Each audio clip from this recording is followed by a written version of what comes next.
Mr. Prime Minister. Good morning. Bonjour, merci beaucoup. Nous allons donc parler en anglais puisque nous avons ces trois langues. Je suis Nicolas Dufour de BPI France, directeur général. Nous avons 25 milliards en prêts, en participation pour des conseils et nous avons des défis qui nous attendent pour la Grèce, pour la France, les dettes, la croissance, l'inflation, et les entrepreneurs vont jouer un rôle primordial. Donc, il faut doubler le nombre d'entrepreneurs, car le plus d'entrepreneurs nous aurons, nous serons mieux.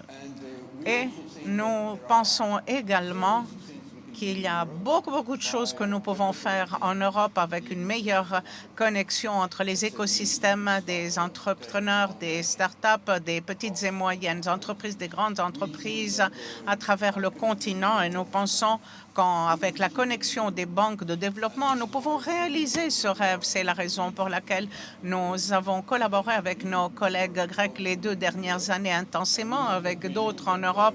Et nous avons cette vision que si nous voulons avoir des banques de développement très puissantes, travaillant bien ensemble, il faut augmenter le PIB de l'Europe, certainement.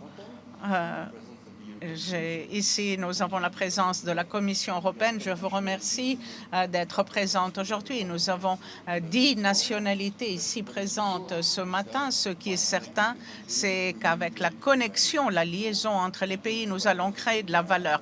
Merci, Monsieur le Premier ministre, d'être présent. Je voudrais vous demander quelle est votre vision pour cette question en Grèce. Tout d'abord, félicitations pour l'organisation et la signature de cet accord important qui a lieu dans un lieu historique.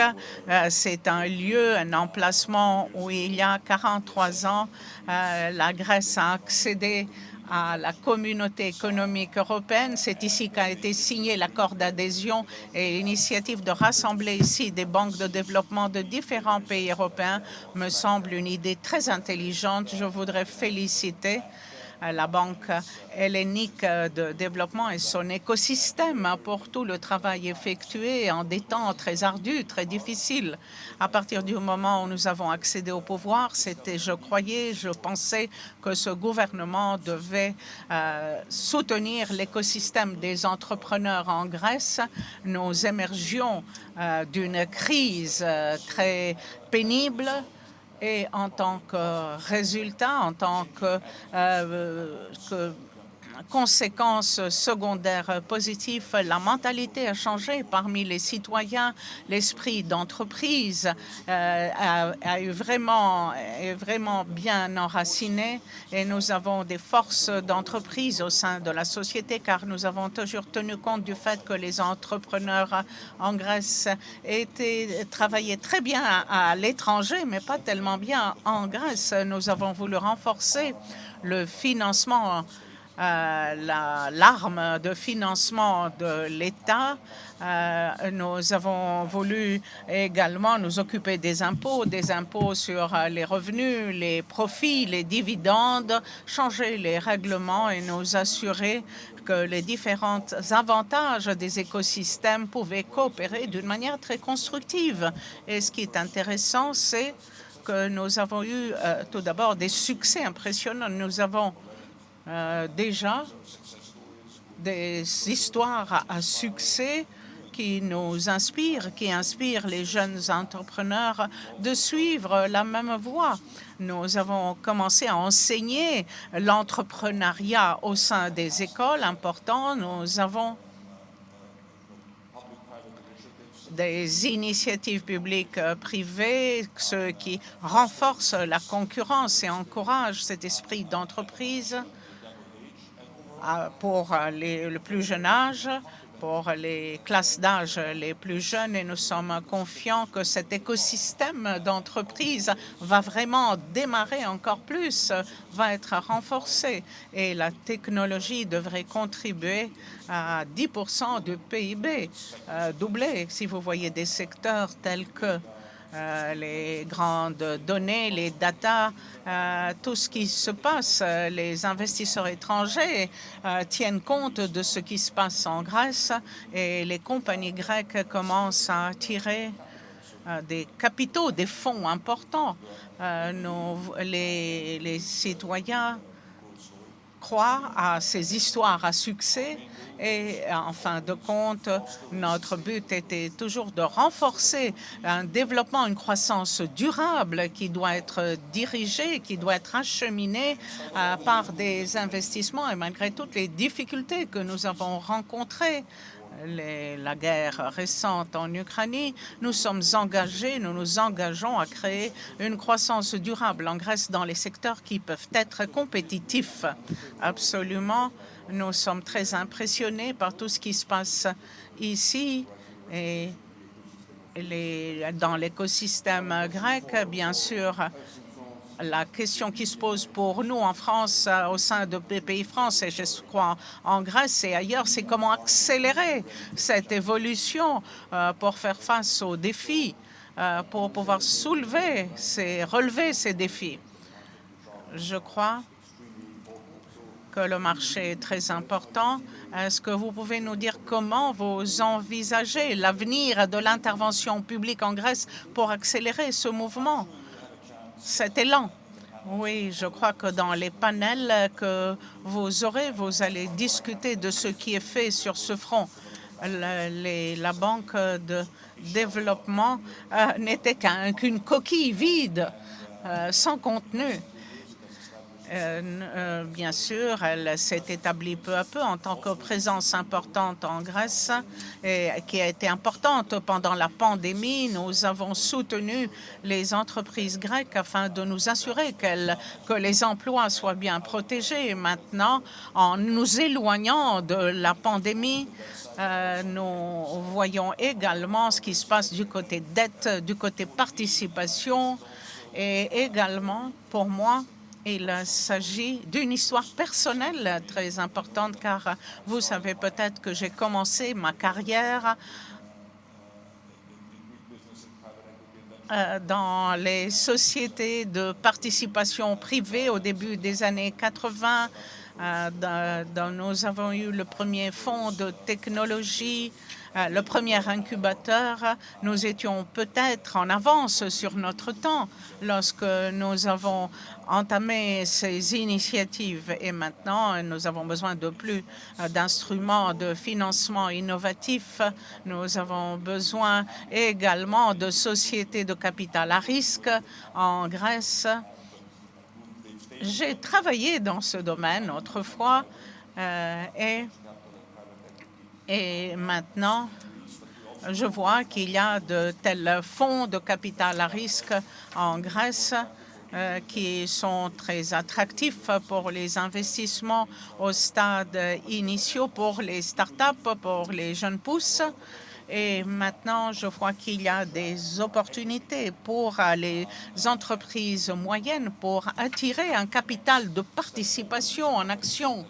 Nous avons les compagnies qui ont pu survivre pendant ces temps difficiles et le terme résilience a une nouvelle définition.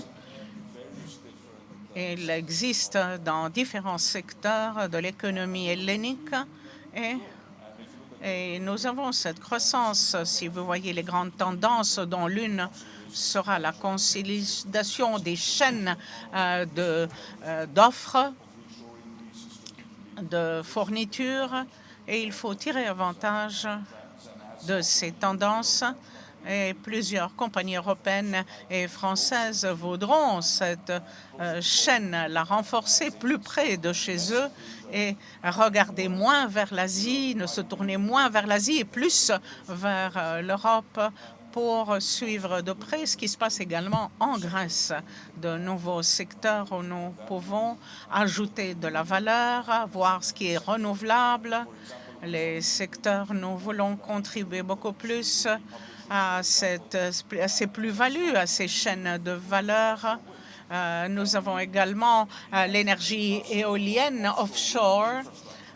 Il faut avoir l'infrastructure pour bénéficier de cette énergie. En Grèce et dans d'autres pays, ce sont des idées qui méritent d'être explorées. Mais en fin de compte, ce que j'aimerais dire pour ceux d'entre vous qui pensent investir en Grèce, qu'il ne s'agit pas seulement d'un gouvernement stable, bien orienté, d'un gouvernement qui a des avantages comparatifs, le soleil et le vent, mais c'est un pays qui a un capital des ressources humaines importantes, ce qui est très important pour moi. Si vous voyez le secteur technologique, vous voyez que plusieurs compagnies étrangères ont constaté qu'en Grèce, la qualité de nos entrepreneurs, de nos ressources humaines est très importante. La main-d'œuvre est bon marché par rapport aux critères européens. Chaque euro investi en Grèce peut nous parler de la bonne qualité du capital humain. Et l'autre dimension qu'il ne faut pas négliger, c'est que la Grèce a perdu 500 000 jeunes qui sont partis de la Grèce. Et pour la première fois, il y a beaucoup qui reviennent en Grèce. Nous avons donc cette concurrence mondiale pour le capital humain. Nous avons l'avantage des Grecs de l'étranger qui veulent revenir dans leur pays. Et ceci nous met dans une position relativement assez positive, mais en fin de compte, il faut nous maintenir dans la course. Nous avons à faire avec beaucoup de crises. Nous avons la crise énergétique, mais chaque crise est une opportunité en même temps. Et lorsque nous voyons ce qui se passe avec l'énergie maintenant, bien sûr, à court terme, nous allons soutenir les ménages, les entreprises pour absorber cette augmentation des prix le plus possible, pour réduire l'augmentation. Mais en fin de compte, avec la transition, il est important, du point de vue géopolitique, il devient important d'avoir plus d'indépendance énergétique. Dans 2 jours, je vais me rendre en Macédoine occidentale où il y a l'extraction du lignite pour inaugurer une grande usine photovoltaïque qui va fonctionner en Grèce. Chaque crise présente une opportunité et j'encourage les investisseurs étrangers de suivre de près ce qui se passe en Grèce, car vous allez constater qu'il y a des opportunités très importantes, également une main-d'œuvre très qualifiée du côté financier, du côté gouvernemental, pour vous renseigner sur ce qui se passe sur le marché grec. Nous avons des actions dans plusieurs centaines de compagnies en France, à plusieurs niveaux, des multinationales qui travaillent sur des projets. Nous avons des entrepreneurs d'origine grecque qui travaillent avec nous depuis longtemps, mais également des petites et moyennes entreprises, des start-up. Vous avez ici des amis qui ont commencé à travailler en grec, et je crois que les entrepreneurs grecs sont toujours les bienvenus.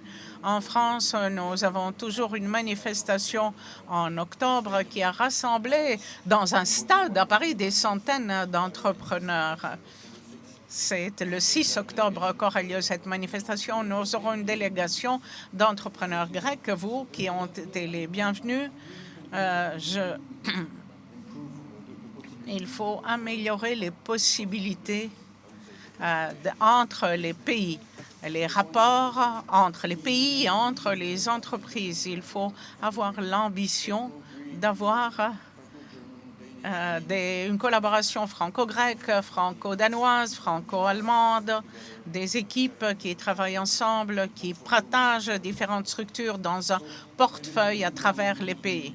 C'est le bon moment. Aujourd'hui, nous annonçons l'accord que nous avons signé avec la Banque hellénique de développement et d'investissement pour le capital de développement à travers le continent. Nous partageons les bonnes initiatives et nous essayons, et c'est le slogan d'aujourd'hui, d'accélérer le processus pour avoir de ces relations, ces deals au bénéfice des entrepreneurs. À juste titre, vous avez souligné le fait qu'il faut systématiquement examiner la coopération à travers les pays entre les petites et moyennes entreprises. Les grandes entreprises multinationales françaises, elles sont présentes en Grèce et savent très bien quel est le paysage.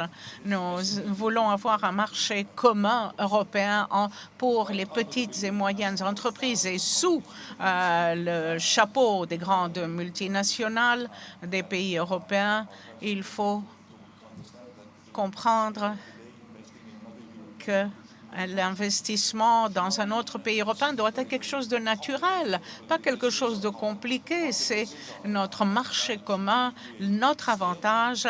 Il faut créer une évolution, une valorisation au niveau européen. Ça prend du temps, mais ça commence avec la coopération à un niveau assez bas. C'est une nouvelle ère, c'est ce qui a été dit, et nous avons la Chine, le Brésil, c'est loin. Nous avons l'Europe, nous redécouvrons nos voisins, nous voulons faire des affaires avec vous et vous avec nous. C'est l'avenir pour l'Europe. Growing together. Merci, Monsieur le Premier ministre.